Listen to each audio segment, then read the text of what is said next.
So computer network का part 29 है ये, और हम ब्रिज की बात करते हैं।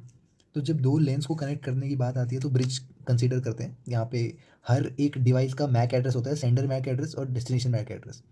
लेट्स से हमारे स्टेशन 1 को 4 तक पहुँचाना है, तो वो स्टेशन 1 से 4 तक पहुँचाने के लिए ब्रिज के थ्रू होता हुआ जाएगा।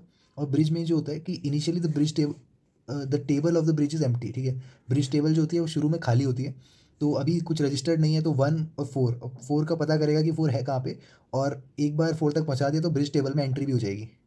क्लियर। तो bridge is a LAN device and it operation is based on MAC address, तो मैक एड्रेस के बेसिस पे ऑपरेशन होता है। Bridge is use for connecting similar LAN network, तो दो सिमिलर लैन नेटवर्क, ऐसा नहीं हो सकता कि यहाँ स्टार है यहाँ पे बस है, ठीक है। सिमिलर लैन नेटवर्क को कनेक्ट करेगा। जैसे 1 से 3 को अगर भेजना है तो वो भी ब्रिज के थ्रू होता हुआ 3 पे आएगा। तो पहले रजिस्टर होगा कि पता चलेगा कि जो लेफ्ट साइड में है वो 4 5 6 जो है इस तरह की एंट्री है, और एक बार सारी एंट्री हो जाए तब स्टेबल कहलाएगा, ठीक है। तो प्रॉपर्टीज़ और फंक्शन क्या है ब्रिज की? पहला है कि लर्निंग, ठीक है। लर्न करेगा कि क्योंकि अपडेट होता जाएगी टेबल, ब्रिज टेबल ब्लॉक करना सीखेगा कि आगे भेजना है कि नहीं, जब ऑलरेडी स्टेशन 3 हमारा लेफ्ट साइड में प्रेजेंट है। थर्ड है फॉरवर्डिंग, आगे फॉरवर्ड करना है कि नहीं, ठीक है। जैसे 1 से 4 में 4 को फॉरवर्ड करना पड़ा। नेक्स्ट पॉइंट है कि once bridge knows the complete information of the network then it is treated as converge and stable. एक बार जैसे ही सारी एंट्रीज हो जाती हैं ब्रिज टेबल की, तो सारी इन्फॉर्मेशन नेटवर्क की उसको पता होती है, तो अब उसको स्टेबल और कन्वर्ज कहेंगे, ठीक है।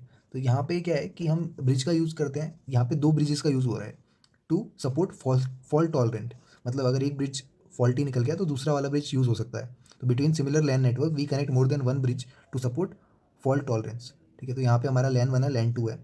अब लेट्स से सपोज करते हैं कि हमारे स्टेशन 1 को सेंटर एड्रेस, डेस्टिनेशन एड्रेस जो है वो ब्रॉडकास्ट मैक एड्रेस है, यानी हमारे लैन 1 में सभी सिस्टम्स को भेजना है। तो स्टेशन 1 ने स्टेशन 2 को डेटा भेजा, 3 को भी भेजा। अब हुआ कि जैसे ही वो ब्रिज तक पहुंचा, अब ब्रिज जो है वो ब्रॉडकास्ट डोमेन सेपरेटर नहीं है, तो वो क्या करेगा, आगे डेटा फॉरवर्ड करेगा 4 5 और 6, और फिर यहाँ पे इस वाले ब्रिज को पता चल जाएगा तो वो भी आगे फॉरवर्ड करेगा। तो ब्रॉडकास्ट डोमेन सेपरेटर नहीं होने की वजह से यहाँ पे क्या होगा, एक लूप फॉर्म हो जाएगा, साइकिल चलती रहेगी। तो हम तो फॉल्ट को रोकने की कोशिश कर रहे थे, ये कोई दूसरा ही मैटर आ गया। तो support cycle spanning tree protocol use होती है, जो कि IEEE 802.1d फॉर्मेट के थ्रू होती है ना। तो इसमें क्या करते हैं, when more than one bridge is connected between similar LAN networks there is possibility of getting loop या cycle between the bridges. So the graph will be converted into tree using spanning tree protocol. तो ये जो graph है इसको हम tree बनाएंगे, ये cycle को खत्म करने की कोशिश करेंगे using spanning tree protocol. 4 rules हैं, ये रूल क्वेश्चन के थ्रू हम करेंगे, मगर ये शॉर्ट में देख लो। Spanning tree 4 rules in sequence follow करना है। तो पहला है कि रूट ब्रिज को आइडेंटिफाई करना है, फिर रूट पोर्ट को आइडेंटिफाई करना है, फिर डेजिग्नेटेड पोर्ट को, फिर ब्लॉक्ड पोर्ट को, ठीक है। एक एग्जाम्पल करेंगे और 4 क्वेश्चन देख लेंगे, क्लियर करते हैं इसको। सो स्पैनिंग ट्री प्रोटोकॉल देखते हैं ब्रिजेस के लिए। ये एग्जांपल है हमारे पास, switch A, switch B, switch C, और इनका मैक एड्रेस दे रखा है। मैक एड्रेस वैसे 48 बिट का होता है, मगर यहाँ हम just for understanding purpose 4 bit का ले रहे हैं, 2413 8193 4190, ठीक है। तो पहला काम क्या है हमारा, रूट ब्रिज फाइंड आउट करना। रूट ब्रिज क्या होता है, the bridge which is having least MAC address या ब्रिज आईडी। मैक एड्रेस को ब्रिज आईडी भी बोलते हैं। तो लीस्ट कौन सा है, ये दिख रहा है 2413, बाकी तो 8 है, बाकी 4 है ना, तो ये कम है, तो ये रूट ब्रिज हो गया, क्लियर। सेकंड आता है रूट पोर्ट, RP डिनोट करेंगे इसको। Root port having least cost path from non root bridge. अब देखो नॉन रूट ब्रिज क्या है, जो रूट नहीं है उसके अलावा जो ब्रिज है, टू रूट ब्रिज, जो लीस्ट कॉस्ट पाथ अगर होगा, अभी बता दूँ क्या, this port is use for sending data, data send करने का काम आता है। तो देखो ये दोनों क्या है, नॉन रूट ब्रिजेस है। अब यहाँ से पहुँचने का स्विच ए तक, क्योंकि स्विच ए हमारा रूट ब्रिज है, यहाँ तक पहुँचने का हमारा least cost, minimum cost path क्या होगा, 1। यहाँ पे भी कॉस्ट पाथ 1 है, ठीक है, एक ही पॉइंट से जुड़े हैं, ठीक है। तो अच्छा, ट्रंक और एसेस पॉइंट मैंने पहले भी बताया हुआ है, ठीक है, तो वो कंसेप्ट यहाँ भी आता है। तो दोनों का रूट पॉइंट क्या हो गया, रूट पोर्ट क्या हो गया, यहाँ पे हमने सर्कल करके पॉइंट कर दिया, ठीक है, रूट पोर्ट हो गया, क्योंकि इसके अलावा और कोई मिनिमम है नहीं। अगर हम यहाँ इसके थ्रू जाना चाहेंगे तो 2 हो जाएगा, तो वो ज़्यादा हो जाएगा। डेजिग्नेटेड पोर्ट क्या है, port having least cost path from root to non root bridge. अच्छा, रूट से नॉन रूट, तो एक्चुअल में क्या होता है कि यहाँ पे जहाँ पे भी तुम्हारा रूट पोर्ट बन गया ना, उसके सामने वाला जो है डेजिग्नेटेड पोर्ट हो जाएगा, क्योंकि वहाँ से इन्फॉर्मेशन कैरी है। कौन सी इन्फॉर्मेशन है, use for sending configuration files और नेटवर्क मैनेजमेंट इन्फॉर्मेशन, ये चीज़ें फॉरवर्ड होती हैं थ्रू रूट ब्रिज। तो हम इसको डेजिग्नेटेड पोर्ट को DP से डिनोट कर देंगे यहाँ पे दोनों पॉइंट पे, क्लियर। फिर आता है ब्लॉक्ड पोर्ट। अब ब्लॉक्ड पोर्ट जो है नाम से ही समझ में आ रहा है इसको, ये ब्लॉक्ड है, मतलब पोर्ट हैविंग हाईएस्ट वैल्यू। अब इनमें से हाईएस्ट पोर्ट कौन सा है? ये that is the stopping port via this port the cable will be temporarily disabled. Cable जो है वो डिसेबल हो जाएगी जब भी साइकिल फॉर्मेशन की कोशिश हो रही होगी। तो यहाँ पे देखो इन दोनों में हमने चेक करा, पहला हमें चेक करना है कि लेट्स से फ्रॉम यहाँ से अगर मैं स्विच बी से पहुँचना चाहूँ स्विच ए तक थ्रू दिस, क्योंकि ये जो है अनटच्ड है, ठीक है, अभी तक इसमें कोई टच नहीं हुआ, तो हम इसको कंसिडर करेंगे, ठीक है। और अगर देखा जाए तो साइकिल फॉर्मेशन में इसी का हाथ है। तो 2 यूनिट्स लग रहा है, कैसे 1 और 2, क्योंकि हमें स्विच ए तक रूट ब्रिज तक पहुंचना है, और यहाँ से अगर हमें पहुंचना है थ्रू दिस कनेक्शन तो 1 2, तो यहाँ पे 2 2 यूनिट्स दोनों में लग रहा है, इसलिए हम कौन सा कंसीडर करेंगे? जिसका हाईएस्ट वैल्यू है, ठीक है। तो जिस पोर्ट की ज़्यादा वैल्यू है ब्रिज आईडी, तो उसको हम ब्लॉक कर देंगे, क्रॉस कर दिया तो ये ब्लॉक्ड पोर्ट है, ठीक है। ब्लॉक्ड पोर्ट के सामने वाला डेजिग्नेशन पोर्ट होता है, ठीक है। हम क्यों ले रहे हैं ऐसे करके, मतलब हमेशा याद रखना डेजिग्नेशन पोर्ट हम वैसे तो रूट ब्रिज के लिए लेते हैं, और कॉन्फ़िगरेशन फाइल्स जो आती हैं वो फॉरवर्ड होंगी ना स्विच सी तक, अगर ब्लॉक पोर्ट है तब भी हम डेजिग्नेशन पोर्ट लेते हैं, ठीक है। तो यहाँ पे टेम्परेरी डिसेबल हो जाएगा, तो रिजल्टेंट ट्री जो आया हमारा वो इस फॉर्म में आ गया। एग्जांपल देखो, हमें यहाँ पे 4 स्विचेस दे रखे हैं ABCD, और जैसे कि दिख ही रहा है कि ये 2001 2000 है, 8000 4000 8000 है ना, तो 2000 सबसे मिनिमम है, तो रूट ब्रिज हमारा हो गया। सेकंड हम क्या निकालते हैं? Root port. रूट पोर्ट क्या होता है? रूट ब्रिज से दूरी, वो जो बताया था कि सबसे लीस्ट कॉस्ट पाथ आना चाहिए, तो ये तो डायरेक्टली एक में पहुंच जाएगा, तो ये रूट पोर्ट हो गया। रूट पोर्ट यहाँ से भी हो गया।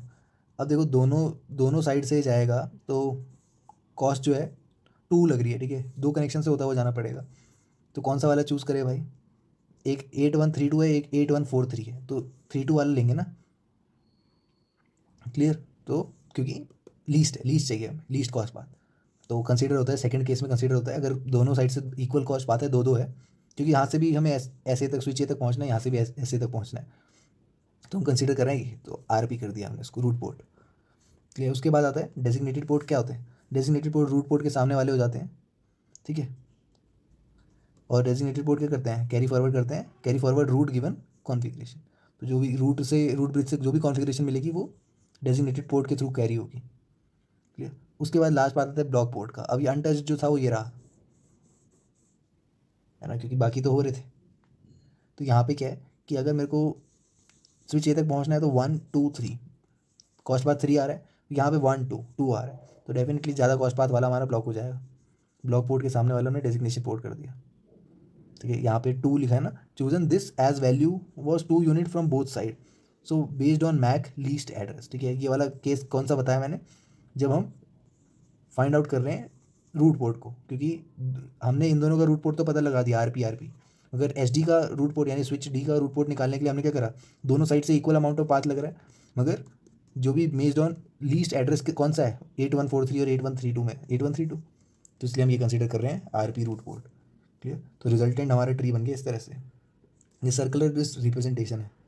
एक और एग्जांपल देख लो, मान लो कुछ इस तरह की साइकिल आ रही है, ठीक है। तो हमारा पहला काम क्या है कि रूट ब्रिज देखना जिसका मिनिमम एड्रेस हो ना, तो 1412 मिनिमम दिख रहा है। सेकंड काम है हमारा रूट पोर्ट देखना। रूट पोर्ट कहाँ से देखते हैं? नॉन नॉन रूट से देखते हैं, तो ये तो रूट पोर्ट हो गया दोनों का, क्योंकि मिनिमम दिख रहा है, ठीक है। ये यहाँ से भी पहुँच सकते थे, मगर कॉस्ट पास ज़्यादा हो रही है ना, तो कंसिडर ही नहीं होगा, लीस्ट रखनी है, ठीक है। दोनों का RP हो गया। अब यहाँ से अगर SD से देखा जाए तो कौन सा कंसीडर होगा? क्योंकि दोनों साइड से 2 लग रहे हैं, तो जो भी मिनिमम होगा, मिनिमम किया है ना, तो इस पाथ से होता हुआ जाएगा, तो हमारा रूट पोर्ट लेफ्ट साइड में हो गया, ठीक है। रूट पोर्ट के सामने वाला हमेशा क्या होता है?